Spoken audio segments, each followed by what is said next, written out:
So this is about the firearms police officer charged with the murder of Chris Kaba. Let's cross live to our Home and Security editor, Mark White. Good morning, Mark. Remind us of this story and how has it developed this morning?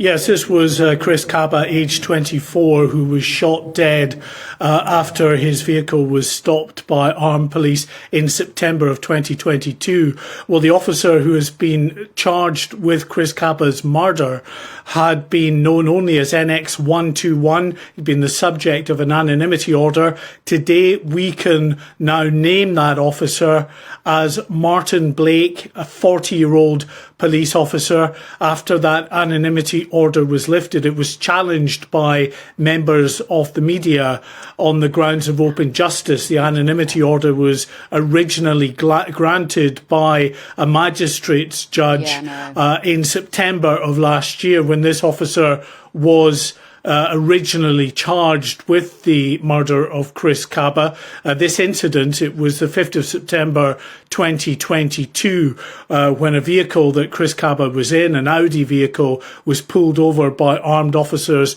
in Streatham Hill in South London. During that operation, a single gunshot was fired through the windscreen of that vehicle and struck Chris Kaba in the head. He died in hospital the next day. A year later, a decision was taken by the Crown Prosecution Service to charge this officer with murder. That led to a real crisis within armed policing in the capital, as hundreds of firearms officers handed in their certificates, effectively stepped back from firearms duties.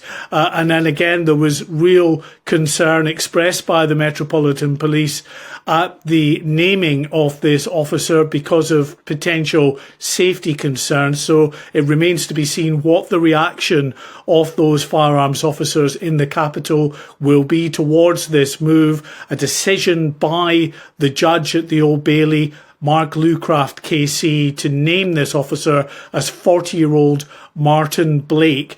The judge said that he'd looked at all of the raw intelligence available to him and he had decided that there was no imminent threat to this officer or indeed this officer's family. But there will, without doubt, be very significant concern amongst those firearms officers in the capital and elsewhere who say they undertake very difficult operations on behalf of the public to keep them safe.